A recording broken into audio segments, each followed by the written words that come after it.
Oi, pessoal, meu nome é Maria Luísa, eu sou professora aqui do Dedicação Delta e hoje eu trouxe um assunto que vai cair nas próximas provas, principalmente nas discursivas, e a gente vai tratar sobre a constitucionalidade de alguns dispositivos da Lei 2.850, que é a que versa sobre as organizações criminosas, que o STF julgou na ADI 5567, 4 dispositivos declarando-os constitucionais, e a gente vai entender um pouquinho os motivos que levaram a essa declaração de constitucionalidade, para a gente entender e saber explicar, principalmente numa prova discursiva, quais foram os fundamentos utilizados e o porquê foi adotado esse posicionamento pelo tribunal. Bom, vamos começar aqui explicando quais foram os aspectos impugnados ali na ADI 5567.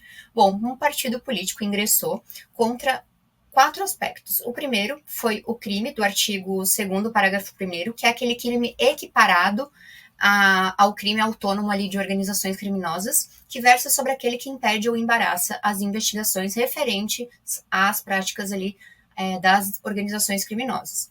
O segundo dispositivo foi referente à perda do cargo, quando da condenação por crime de organização criminosa, perda do cargo ou função e a inabilitação ali pelo prazo de 8 anos para exercício de qualquer um deles. O outro dispositivo impugnado foi a designação de membro do Ministério Público para acompanhar as investigações, quando, no artigo 2º, parágrafo 7º, envolver policiais. E o quarto é o direito ao silêncio e a renúncia a ele quando nos termos de acordo de colaboração premiada. Bom, o primeiro dispositivo impugnado, então, que a gente vai tratar é quanto ao crime de obstrução à investigação. Bom, foi impugnado esse dispositivo porque, se a gente olhar ali o parágrafo 1º do artigo 2º, ele dispõe assim: nas mesmas penas incorre quem impede ou de qualquer forma embaraça a investigação de infração penal que envolva organização criminosa. Esse dispositivo, o partido político ali, o requerente, ao impugná-lo, entendeu que esses verbos, eles são amplos, abstratos, vagos, e que seria uma violação ao princípio da legalidade. O STF não entendeu dessa maneira. O que o STF disse? O legislador optou por utilizar esses verbos, esse núcleo, para que fossem abrangidas mais hipóteses, haja vista que era impossível ao legislador prever ali as condutas, esgotar as condutas que poderiam ser praticadas pelas organizações criminosas no intuito de obstruir a investigação, e isso a gente lembra que abrange também o processo penal, não é só a parte de inquérito ou investigações criminais. E aí, por não haver essa possibilidade de esgotá-lo, de esgotar as hipóteses, o STF entendeu que o legislador, dentro da sua discricionalidade ali, escolheu esses dois verbos para que fossem punidos quem embaraçasse ou tivesse fizesse algum ato que obstruísse a investigação. Então, o primeiro tema ali do destaque, pontuado pelo STF, foi: não viola o princípio constitucional da legalidade, a norma penal incriminadora do parágrafo 1º do artigo 2º da Lei 2.850 de 2013, na qual apresentadas as condutas delituosas de impedir e de embaraçar a investigação de infração penal a envolver organização criminosa. Bom, esse preceito primário ainda, ele deixa bem claro o bem jurídico tutelado, também o sujeito ativo, passivo, então não tem uma abstratividade a ponto de violar a legalidade. Constitucional, então, o artigo 2º, parágrafo 1º.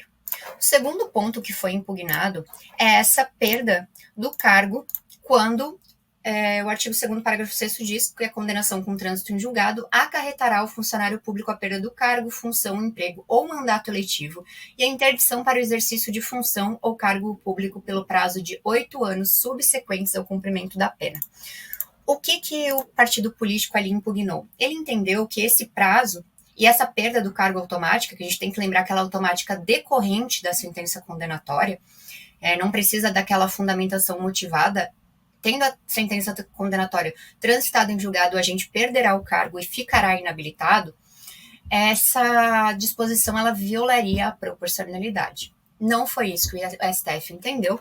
O STF entendeu que a pena é sim proporcional diante da reprovabilidade da conduta do agente que se prevalece ali do interesse público, da sua função pública, para prejudicar a própria sociedade, o próprio interesse público. Então, segundo o STF, é compatível com o princípio da proporcionalidade em sua acepção substancial a previsão normativa de perda do cargo, função, emprego ou mandato letivo e da interdição para o exercício de função ou cargo público pelo prazo de 8 anos subsequente ao cumprimento da pena, no caso em que um funcionário público esteja envolvido com organizações criminosas. Então, é a proporcionalidade, né? Uma conduta muito mais reprovável, pessoa que está usando ali do próprio aparato público para prejudicar o interesse público e, assim, praticar crimes.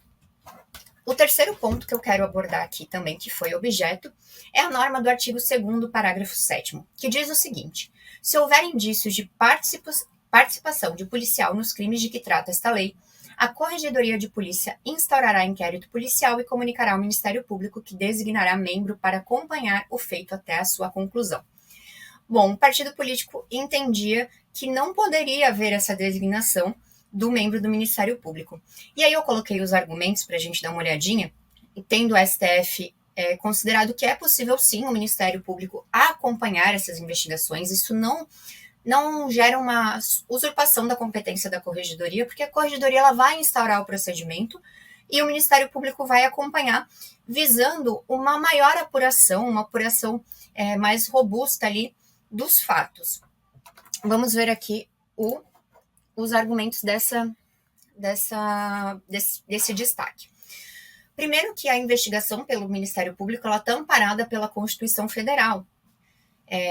Lembrando um pouquinho da teoria dos poderes implícitos, que fundamenta também, que já foi até abordada pelos tribunais superiores, na teoria dos poderes implícitos, quando a lei, a Constituição, ela dá uma função a um órgão, ela dá também a ele os meios para atingir aquela função, ainda que não esteja expresso no texto.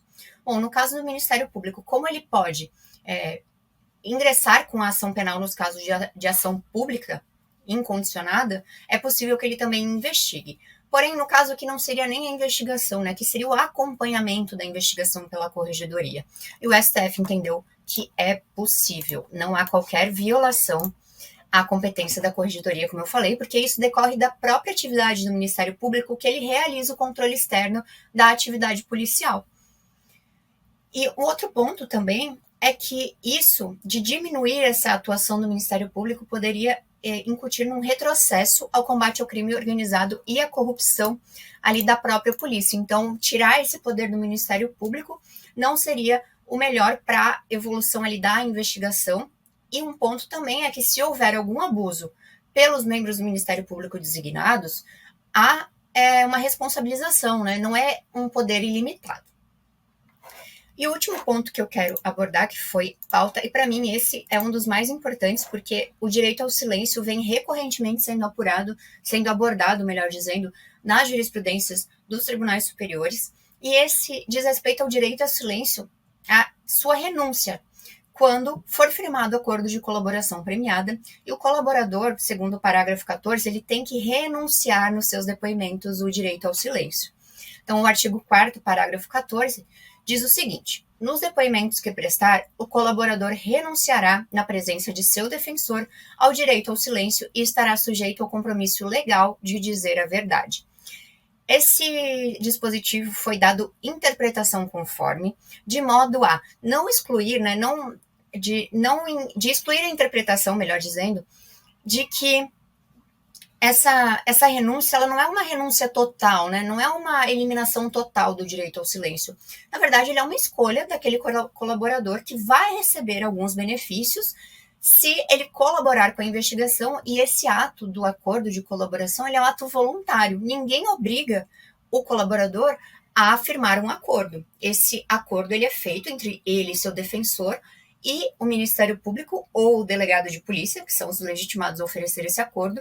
Então, não é uma renúncia que prejudicará esse colaborador, e sim que, renunciando, ele terá benefícios. Então, conforme o STF, a colaboração premiada ela é plenamente compatível com o princípio do nemo tenetur si detegere, que é o de não produzir provas contra si mesmo, que está ali abrangido também no desmembramento do direito ao silêncio, e foi dada interpretação conforme para declarar que o termo renúncia deve ser interpretado não como forma de esgotamento da garantia do direito ao silêncio, é como uma forma de livre exercício do direito ao silêncio e da não autoincriminação pelos colaboradores, já que o acordo de colaboração premiada ele é um ato voluntário e gera benefícios àquele colaborador que decidir ali firmar o acordo com o Ministério Público ou com o delegado de polícia. E essa voluntariedade e legalidade é posteriormente aferida ali pelo juiz. Bom, gente, 10 minutinhos para explicar rapidamente essa decisão, que eu aposto muito em provas discursivas ela vir a aparecer, principalmente ali para cargo de delegado de polícia, que é uma lei muito cobrada. Então fiquem atentos e saibam os fundamentos, né? Não basta a gente ler só a emenda, tem que saber os fundamentos da decisão. É isso, espero que tenham gostado e até a próxima.